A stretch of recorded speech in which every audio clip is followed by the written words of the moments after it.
Que grâce et paix de Yahweh soit à vous. Amen. Aujourd'hui, nous avons le privilège de passer un moment ensemble et nous avançons à la fin de notre rencontre.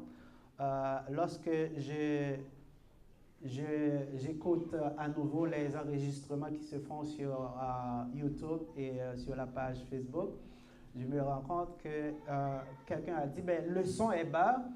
Et Frère Junior a dit, mais c'est pas moi, c'est le prédicateur qui refuse de mettre le micro. Donc, il faut toujours un bouc émissaire. Il ne faut pas dire, mais c'est moi qui n'ai pas fait attention pour bien enregistrer. Mais il envoie la balle. Donc, aujourd'hui, je mets le micro. Donc, si vous n'entendez pas le son, ce n'est pas moi. Okay? Ce n'est pas moi. C'est notre responsable technologique. Blague à part, donc nous remercions Frère Junior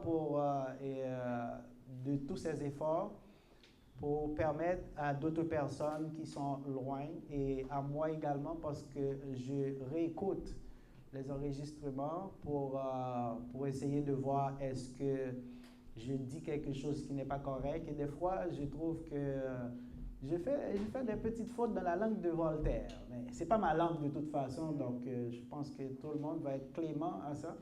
Mais portez l'attention sur le fond du message et pas nécessairement sur la forme.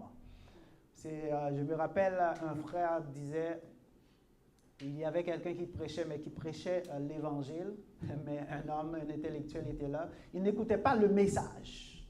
Le message ne l'intéressait pas. Mais il épiait toutes les fautes, tout ce que la personne faisait, toutes les fautes de français exactement. Et à la fin, il a dit, vous avez fait 12 fautes dans la langue de Voltaire. Mais il n'a rien retenu du fond du message. Ne soyez pas comme cet homme parce que surveiller la faute du prédicateur, ça ne va pas vous amener au paradis. Ce qui va vous sauver, c'est le message qu'il transmet à vous. Amen. Donc aujourd'hui, nous sommes contents d'avoir cet honneur encore de parler avec vous. Et les gens qui surveillent les faits et gestes des autres, ce n'est pas nouveau. Ça existait depuis la nuit des temps. Et aujourd'hui, nous allons en parler à travers quelque chose que Matthieu nous a rapporté. Mais tout d'abord, que grâce et paix de Yahweh soit à vous de la part de notre Seigneur et Sauveur Jésus-Christ. Notre texte du jour, comme nous venons de le dire, se trouve dans le livre de Matthieu. Donc, quand on voit Matthieu, on voit un des apôtres qui a présenté Jésus-Christ comme roi, parce qu'il a fait la généalogie du Christ. Parce qu'un roi, on doit savoir d'où il vient. Il ne peut pas être quelqu'un qui vient de nulle part. Il doit être de lignée et de sang royal. C'est pourquoi Matthieu s'est attardé à sa généalogie. Donc, avant de parler de notre texte du jour, il est important de glisser quelques mots sur Matthieu, l'auteur apparent ou l'auteur secondaire de ce texte, parce que nous savons que c'est le Saint-Esprit qui est l'auteur réel de la Bible, de tous les écrits bibliques, par le biais de l'inspiration. Et c'est ce que nous lisons en 2 Timothée 3, paragraphe 16. Toute écriture est Dieu soufflante. C'est Dieu qui souffle la parole. Qui fait transiter cette parole par les droits des écrivains. Matthieu était un collecteur d'impôts. Et comme nous venons de donner quelques conseils ce matin, en période d'impôt, nous sommes en période d'impôt au Canada, nous sommes au mois de mars. Aux États-Unis également, je pense que c'est la même période. Donc, c'est la période de remplir vos rapports d'impôt. Donc, soyez honnêtes dans vos rapports d'impôt. Dites la vérité. Ne mentez pas. Parce que si vous mentez, si vous inventez des choses, des fausses factures, des fausses pièces, eh bien, on vous attrapera. Même si vous voyez que vous le faites depuis un temps, on ne vous a jamais attrapé, un jour viendra, on vous attrapera. Et je sais de quoi je parle. Je vous exhorte à être honnête. Et je sais que les collecteurs d'impôts, les gens qui travaillent dans le domaine de l'impôt, n'ont pas une bonne réputation. On ne les aime pas. Pourquoi? Parce qu'ils font payer les gens. Ils sont là pour vous faire respecter la loi. Personne, beaucoup de gens, je ne peux pas dire personne, j'enlève, beaucoup de gens n'aiment pas payer l'impôt. C'est comme s'ils sont allergiques au paiement d'impôts, mais ils sont contents lorsqu'ils reçoivent des prestations du gouvernement. Les prestations vont venir comment? C'est à partir de l'argent que vous payez que l'État va redistribuer cet argent aux plus nécessiteux de la population. Donc, payer l'impôt, c'est un acte civil et qui nous donne la dignité en tant que citoyens du pays. Nous contribuons à la charge publique.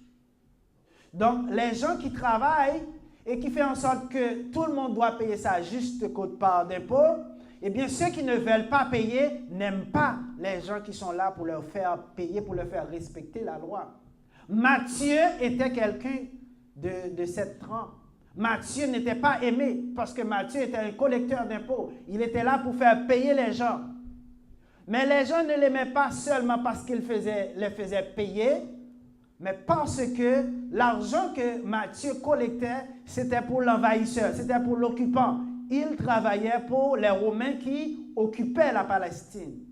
Et les autres Juifs considéraient Matthieu comme un traître. Tu travailles pour l'ennemi, tu es un traître. Donc, ils ne l'aimaient pas. Donc, les collecteurs d'impôts n'avaient pas bonne cote auprès de la population. Et voilà que Jésus-Christ, un jour, passait auprès du bureau de Matthieu. Il a vu Matthieu qui était assis, qui recevait les paiements de taxes et d'impôts. Et Jésus-Christ a dit, « Suis-moi. » Matthieu a laissé tout et a suivi Jésus. Mais Jésus s'est rendu dans la maison de Matthieu. Eh bien, on donnait une fête. Matthieu était content. Et les collègues de Matthieu étaient là. D'autres collecteurs d'impôts. Et aussi, parmi eux, il y avait des gens aussi qui faisaient des choses qui n'étaient pas correctes. Des gens qui prenaient des pots de vin, qui faisaient des choses incorrectes, parce que ça arrive. Dans toutes les sociétés, vous allez trouver des gens qui ne sont pas honnêtes. Et on les considérait comme des pécheurs. Et voilà que Jésus était assemblé avec ces gens-là. Les pharisiens, qui sont toujours là, qui épiaient les faits et gestes de Christ, qui ne laissent jamais passer une occasion pour critiquer le Christ, a dit, « Ah, voilà votre maître. » Et les pharisiens s'adressaient aux disciples, « Votre maître, comment se fait-il qu'il s'attable avec des gens de mauvaise vie, des collecteurs d'impôts? » C'est une preuve qu'il n'est pas fils de Dieu. Parce que s'il était fils de Dieu, il saurait que ces gens-là, ce sont des gens de mauvaise vie, qu'il ne devait pas se mêler à ces gens-là. Et Jésus a entendu. Jésus a dit en Matthieu 9, paragraphe 9, mais lorsque vous arrivez au paragraphe 12 et 13, Jésus a dit, « Ceux qui sont en bonne santé n'ont pas besoin de médecin, mais ceux qui se portent mal en ont besoin. Mais allez et apprenez ce que c'est que je veux miséricorde et non pas de sacrifice, car je ne suis pas venu appeler les justes, mais je suis venu appeler les pécheurs. » Jésus répond aux pharisiens, « Écoutez, je connais bien qui ils sont. Je connais bien qui ils sont. Mais moi, Dieu ne prend pas de plaisir dans des gens qui donnent une façade, qui font des sacrifices, qui donnent de grosses offrandes et que dans leur cœur, ce sont des hypocrites. Dieu prend plaisir à la miséricorde et non au sacrifice. Ne faites pas des choses pour épater la galerie, parce que Dieu ne prend pas plaisir dans ça. Dieu regarde à l'intérieur de nous. je ne suis pas venu pour vous.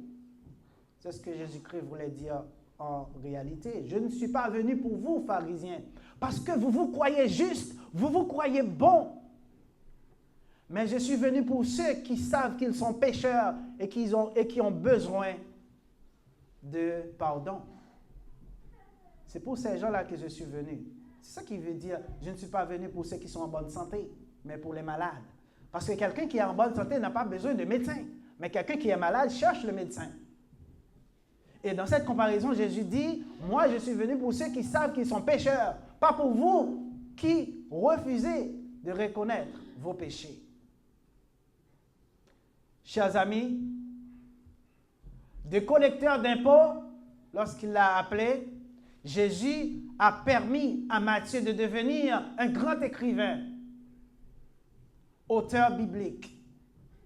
Donc, il faut comprendre que Dieu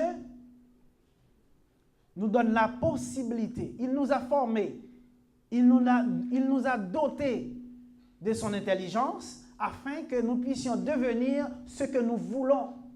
Nous pouvons être qui nous voulons si nous mettons l'effort qu'il faut. Rien n'est impossible à celui qui croit. En chaque personne, il y a du bon et du mauvais. Il ne faut pas s'attarder sur le mauvais côté, sur les péchés que font les gens. Mais il faut de préférence apprécier ce qui est bon, parce qu'il y a en chacun de nous un bon et un mauvais côté. L'homme n'est ni ange, comme on dit, ni démon. Mais l'homme est à la fois ange et démon, parce qu'en nous, il y a le bon, il y a le mauvais. Et nous ne devons pas nous attarder sur le mauvais, mais nous devons valoriser le bon côté. Et passons sous silence le mauvais côté, les péchés, les mauvaises choses qu'une personne fait. Il faut oublier ces choses et mettre l'attention sur ce qui est bien, parce que nous aussi nous faisons ce qui est mal en présence de Dieu.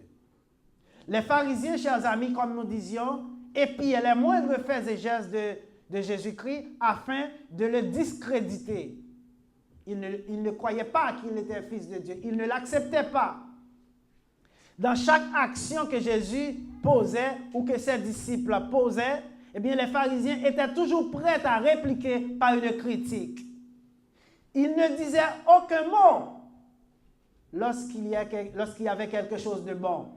Et même dans les bonnes actions que Jésus faisait, les pharisiens s'arrangeaient toujours pour trouver quelque chose pour le critiquer. Jésus-Christ guérissait une personne qui était malade. Parce que cela se passait le jour du sabbat. Oh, sacrilège! Vous faites des miracles le jour du sabbat. Vous violez le sabbat. Mais la personne qui souffre n'a pas d'importance. Mais il voit seulement l'opportunité de critiquer la bonne action que Jésus a faite. Et encore, si vous lisez Matthieu 12, paragraphe 1 à 8, vous allez comprendre, un jour, Jésus-Christ traversait un champ de blé avec ses disciples. Et c'était un jour de sabbat. Et les disciples avaient faim.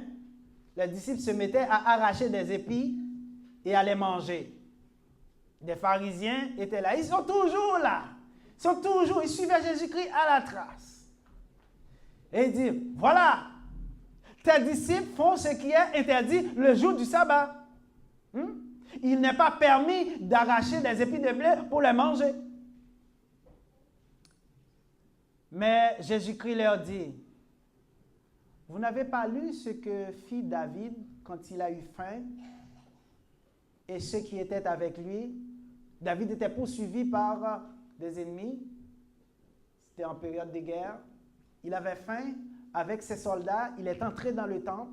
Il a mangé les pains de proposition qu'il n'avait pas le droit de manger, que ses soldats n'avaient pas le droit de manger, sinon les sacrificateurs. Mais David n'était pas condamné pour autant. Est-ce que vous n'avez pas non plus lu que les sacrificateurs même dans le temple, violaient le sabbat, profanaient le sabbat dans le temple. Ils ne sont pas tenus coupables pour autant. Et Jésus de poursuivre, disant, mais je vous dis qu'il y a ici quelque chose de plus grand que le temple. Et si vous aviez connu ce que c'est que je veux miséricorde et non pas de sacrifice, vous n'auriez pas condamné ceux qui ne sont pas coupables, car le Fils d'homme est Seigneur du sabbat. La même chose, je prends plaisir à la miséricorde, non au sacrifice. Les pharisiens pensaient que ce qui était important, c'est de suivre la lettre et dans leur cœur, être mauvais. Ça n'avait pas d'importance, mais dès qu'ils suivent la lettre de la loi, c'était correct. Textuellement. Mais non. Il fallait de préférence suivre l'esprit de la loi, l'esprit du sabbat, et non l'observance aveugle. Aujourd'hui, c'est le paragraphe 6 de ce texte, Matthieu 12, qui nous interpelle, qui nous intéresse, où Jésus a dit, mais je vous dis qu'il y a ici quelque chose de plus grand que les temples. Dans la langue source, les Grecs, nous disons l'ego de himin, rotitu yerou, mais idzon estin ode. Analysons le texte rapidement. Nous voyons l'ego, première personne du singulier de l'égéine, dire, déclarer. Donc Jésus-Christ va dire quelque chose de très important. Je vais vous révéler un secret. Quel est ce secret? Il a dit D. C'est un connecteur adversatif restrictif ici. Souvent, on voit D qui peut amener une idée contraire. Mais ici, dans un contexte, il n'amène pas une idée contraire, mais c'est un connecteur adversatif, certes, mais il a un sens restrictif. C'est-à-dire, il va restreindre ce qu'il vient tout juste de dire. Donc, son rôle, c'est d'établir une différence entre ce qu'il venait de dire et ce qu'il s'apprête à exprimer. Autrement dit, ce qu'il vient de dire, il l'accepte pour vrai. Il l'atteste. Il ne le contredit pas. Mais il va dire quelque chose de plus grand. Parce qu'il vient de dire que les sacrificateurs profanaient le sabbat dans le temple. Il dit l'ego de himin. Mais or, moi je vous dis, là c'est une restriction qu'il va mettre sur l'importance du temple et du sabbat.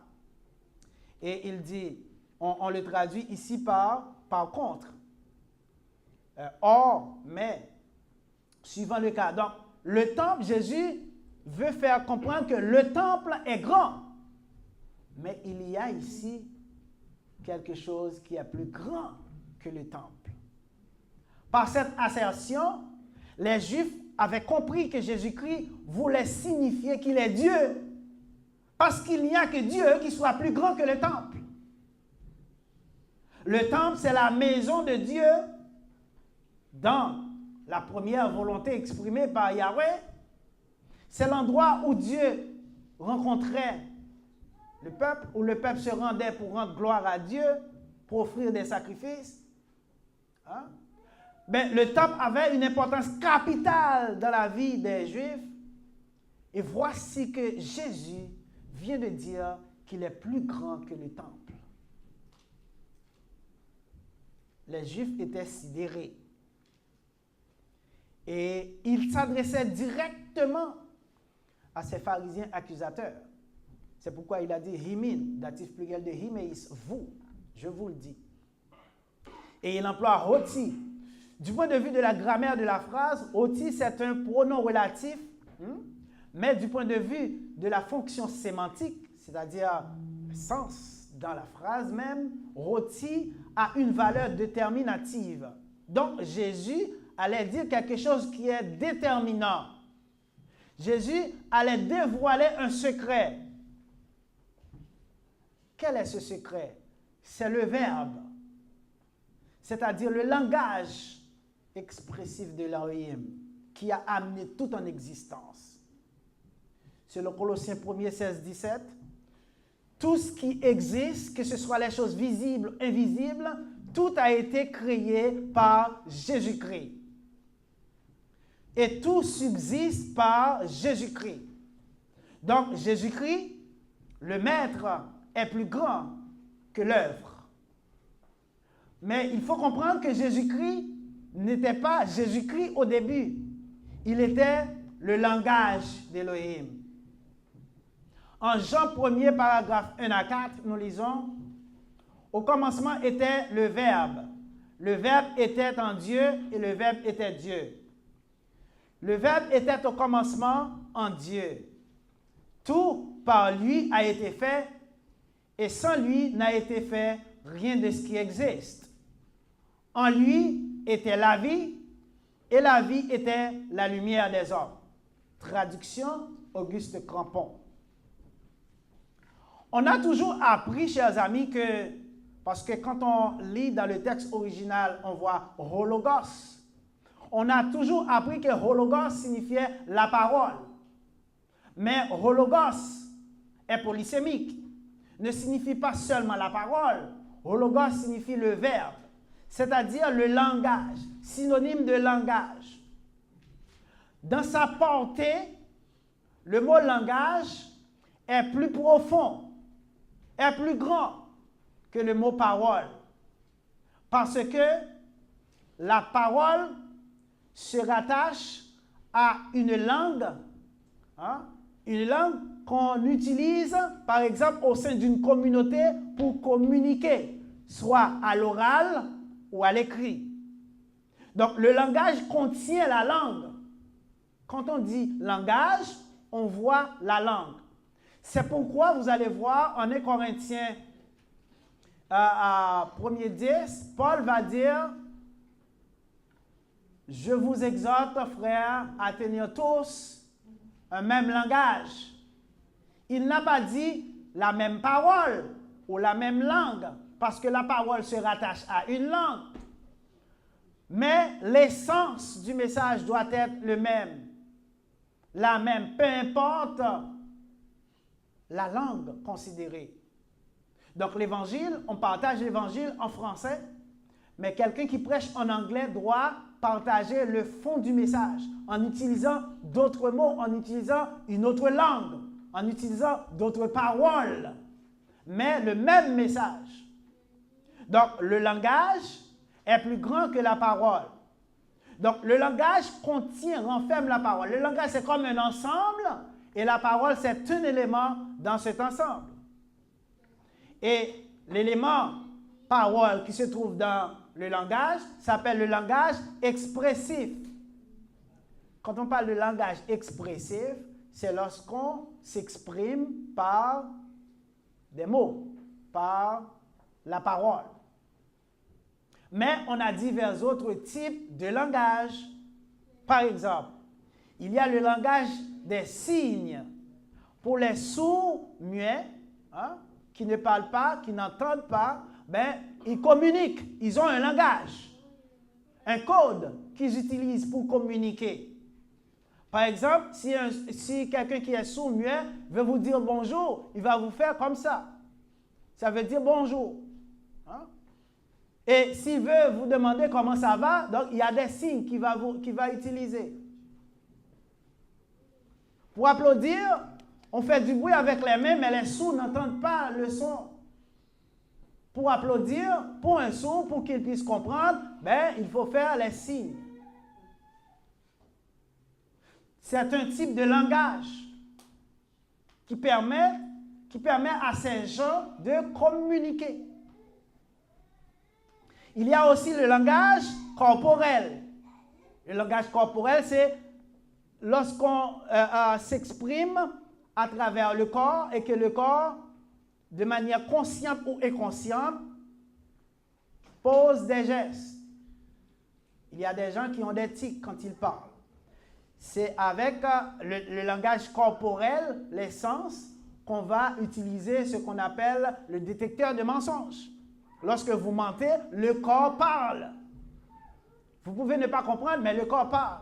Lorsque quelqu'un ment, vous regardez cette personne dans les yeux, son corps le trahit parce qu'il ment. Vous comprenez qu'il ment. Et c'est pourquoi je dis toujours à mon fils, n'essaye pas de me mentir parce que je sais déjà, avant même d'ouvrir la bouche, je sais que tu me mens. Parce que le corps vous trahit. Parce qu'il y a une expression de peur qui traverse le corps. Et en regardant la personne dans les yeux, on va se rendre compte. Quelqu'un qui ment transpire. Quand vous dites la vérité, vous n'avez pas besoin de transpirer parce que vous n'avez pas peur. Vous dites la vérité. Mais quand vous mentez, vous avez peur qu'on vous découvre. Alors là, vous êtes stressé, vous mentez, vous transpirez. C'est le langage corporel. Il y a aussi le langage mimique, chers amis. Expression de la pensée par le geste. Le jeu de la physionomie. C'est le langage mimique. Vous aurez des gens, des acteurs des fois qui miment des choses, qui font des gestes pour essayer de vous dire quelque chose. Et il y a aussi le langage écrit. Ça fait partie de la langue qu'on utilise aussi parce qu'il y a à l'oral et à l'écrit. Bref, c'est juste pour vous dire que le langage est plus grand que la parole. Donc, c'est pourquoi en Jean 1er, au commencement était le langage et non la parole. Parce que si on prend Jésus seulement en tant que la parole de Dieu, on vient d'exclure beaucoup d'autres situations où Dieu ne s'exprime pas par des mots, mais par des actions. Donc, chers amis, on s'exprime de diverses manières. La parole est une forme d'expression du langage. Donc, en réalité, Jésus-Christ n'est pas simplement la parole, une forme d'expression, le langage expressif, mais Jésus-Christ est le langage. C'est-à-dire la capacité intellectuelle même de Dieu de s'exprimer. Parce que Yahweh s'exprime par Jésus-Christ, d'abord par parole, mais aussi par action. Chaque fois qu'Élohim s'exprimait, il utilisait le verbe. Il utilisait le langage. Et c'est le langage qui est devenu Jésus-Christ. C'est le verbe qui est devenu Jésus-Christ. Par un décret publié en Psaume 2:7. Donc, lorsque Yahweh, Elohim donnait la loi au peuple juif, eh bien, Yahweh utilisait le langage. Parce que Yahweh écrivait, le langage écrit. Il a écrit la loi. Mais il n'a pas parlé, il a écrit. Il a donné à Moïse. Donc, si on considère Jésus-Christ comme la parole, donc Jésus-Christ n'est pas l'auteur de la loi. Or, il est maître du sabbat.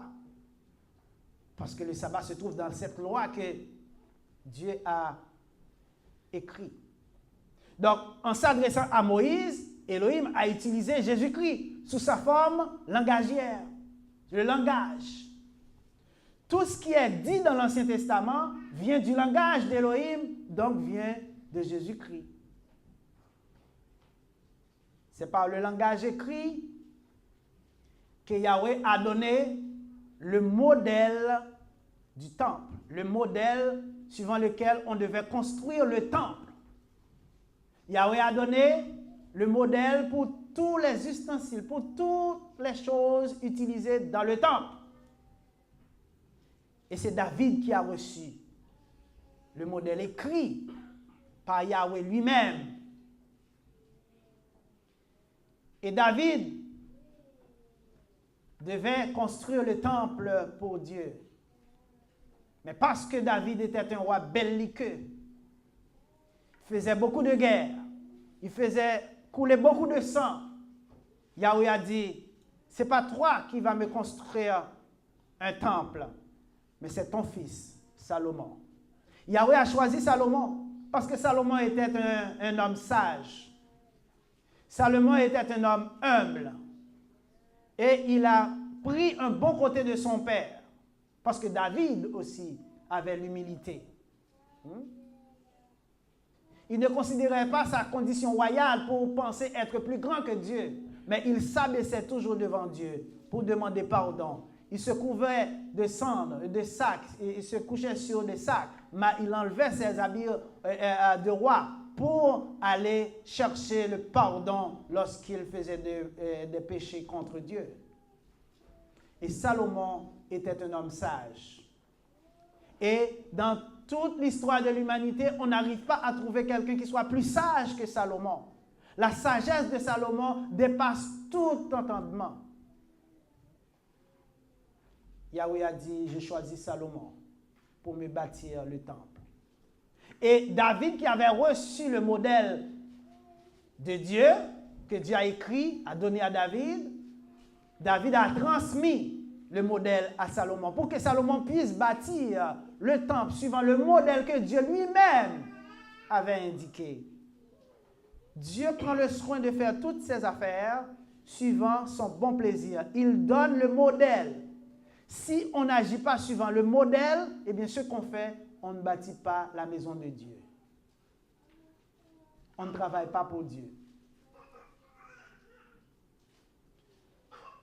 En 2 Chroniques 28, regardez les paragraphes 10 à 19, vous allez voir David dans sa conversation avec Salomon, lui indique toutes les instructions que Dieu a données pour la construction du temple.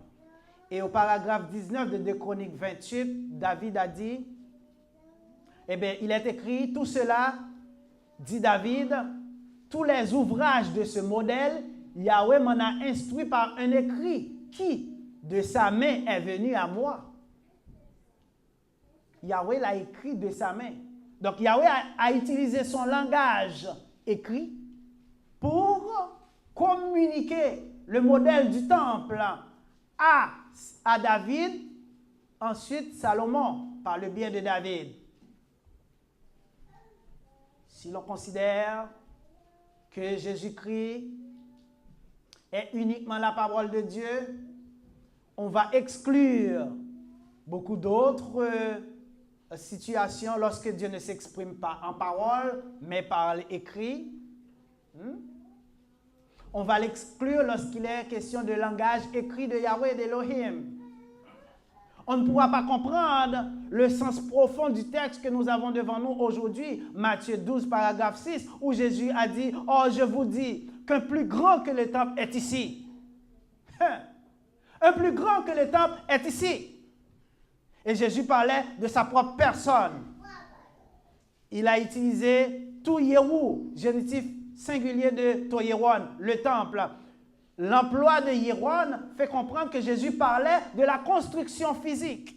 Parce que les sacrificateurs qui violaient le temple, qui violaient le sabbat dans le temple, se trouvaient dans la construction physique.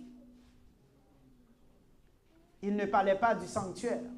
Sinon, il aurait utilisé le mot naos et non Yéron. Donc ici, Touyehou, c'est un génitif de comparaison. Pourquoi de comparaison? Parce qu'il utilise meidzon. Meidzon plus grand. C'est un comparatif de supériorité qui découle de l'adjectif mégas. On a meidzon, plus grand. Hein? Je vous dis qu'il y a ici plus grand que le temple. Je vous dis que je suis plus grand que le temple. C'est ce que Jésus voulait dire. Mais les Juifs, les pharisiens comprenaient parce qu'ils étaient des gens intellectuellement bien formés. Ils ont compris le langage que le Christ utilisait. Donc Jésus, par cette tournure, admettait que le temple était grand parce que le temple venait d'Élohim. Parce que le temple a été construit à partir du langage écrit de Yahweh, le modèle qu'il a donné. Donc le temple était grand parce que le temple était le symbole du royaume de Dieu. Le temple était le symbole de l'Église que Jésus-Christ allait bâtir. Le temple, il y avait un seul dans la ville de Jérusalem. Nulle part, il n'y avait un autre temple. Il y avait des synagogues, mais il y avait un seul temple. Et l'Église, c'est la réalité de ce temple. Le temple symbolisait l'église que Jésus-Christ allait bâtir. Et c'est pourquoi dans chaque ville, dans chaque village, on a une seule église. Mais on peut dire, oh, mais je vois des centaines, mais oui, il y a l'église du Seigneur et il y a des synagogues de Satan. Regardez Apocalypse pour voir. Jésus a dit, je te donnerai de ceux de la synagogue de Satan. Synagogue est tout Satan. Lorsqu'on n'agit pas selon la volonté de Dieu, on ne met pas en pratique sa parole, ben on n'est rien que synagogue de Satan. Chers amis, Jésus-Christ admettait que le temple est grand. Le temple symbole de la maison de Dieu. 1 Timothée 3,15, l'église c'est la maison de Dieu. Le temple, c'était le symbole. L'église, c'est la réalité parce que la maison de Dieu, c'est ce qui constitue le royaume. Et le royaume a deux phases. Une phase terrestre, l'église où nous sommes, et une phase céleste. Et dans la phase terrestre, c'est Jésus-Christ même qui l'a affirmé par le biais de Paul, apôtre des païens, en 1 Corinthiens 15, 24. Il va revenir, il va prendre le royaume pour remettre à son Père. Donc le royaume est déjà là dans sa phase terrestre. Et autre part, la Bible nous enseigne que Dieu nous a transportés dans le royaume du Fils de son amour. Donc, s'il nous a transportés, ce n'est pas de quelque chose qui n'existe pas, mais c'est de quelque chose qui existe déjà. Donc, l'Église, c'est la phase terrestre du royaume. C'est tous ceux qui se trouvent dans cette phase terrestre qui vont être pris et remettre à Yahweh Elohim au dernier jour, selon 1 Corinthiens 15, 24. C'est pourquoi quand on est dans l'église du Seigneur, on doit avoir le respect. On doit avoir de la déférence. Pourquoi? Parce que la présence de Dieu est là au milieu de nous. Dans l'église, la présence de Dieu est là. Ce n'est pas la maison, ce n'est pas la maison physique, mais c'est la réunion de tous les croyants. Jésus-Christ a dit, là où 2 ou 3 sont assemblés selon mon autorité, je suis présent au milieu d'eux. Et il faut comprendre que Dieu est présent au milieu de nous. Et c'est pourquoi nous devons laisser de côté tous les péchés que nous avons et avoir le respect parce que Dieu est présent. Sinon, notre présence est en abomination avec Dieu. Habakkuk 2, paragraphe 20. Yahweh est dans son saint temple.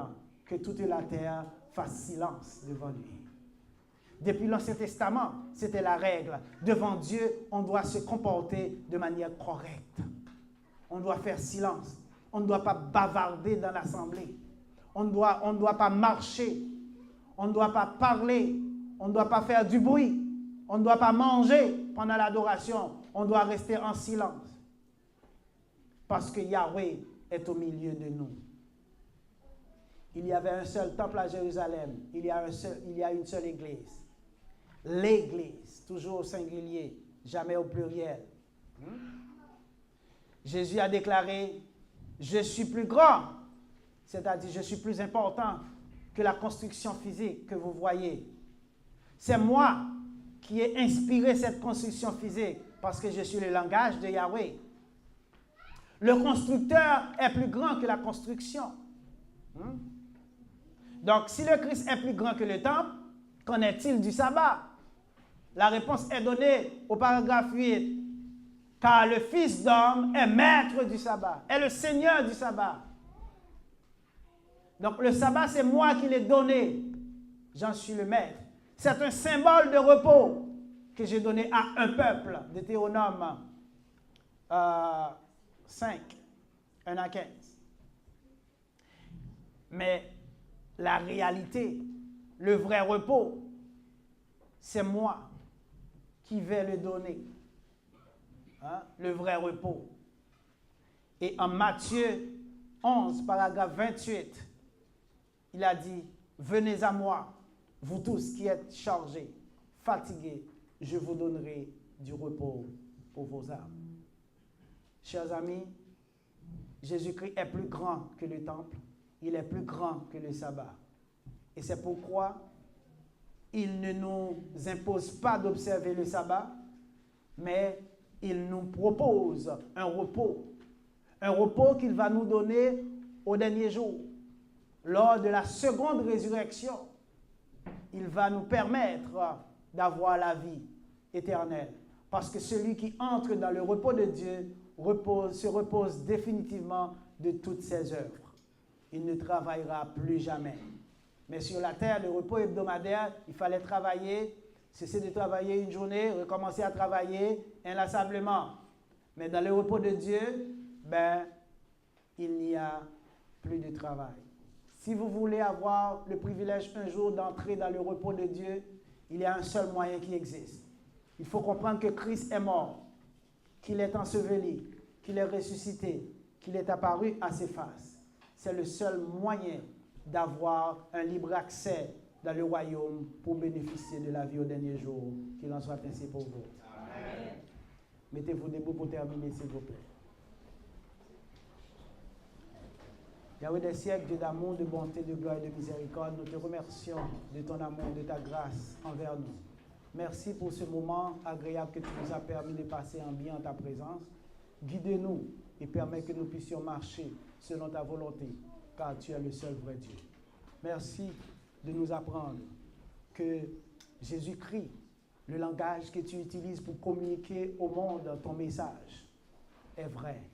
Et il nous a donné le moyen de connecter avec vous pour que nous puissions marcher selon votre volonté. Nous te remercions, Yah. Nous te demandons de nous garder, de nous aider. Soit avec chaque personne présente dans cette salle, ceux et celles qui ne sont pas présents, qui sont malades, en péché, en voyage, nous te demandons de les assister afin qu'ils puissent avoir ta protection et être avec nous prochainement. Si nous t'en prions, c'est au nom de ton Fils Jésus, lui qui vit et qui règne dans tous les siècles des siècles. Amen. Que la grâce et la paix du Seigneur restent dans le cœur de chacun de nous, dès à présent éternellement. Jésus-Christ notre Sauveur. Allez en paix, que Dieu vous bénisse.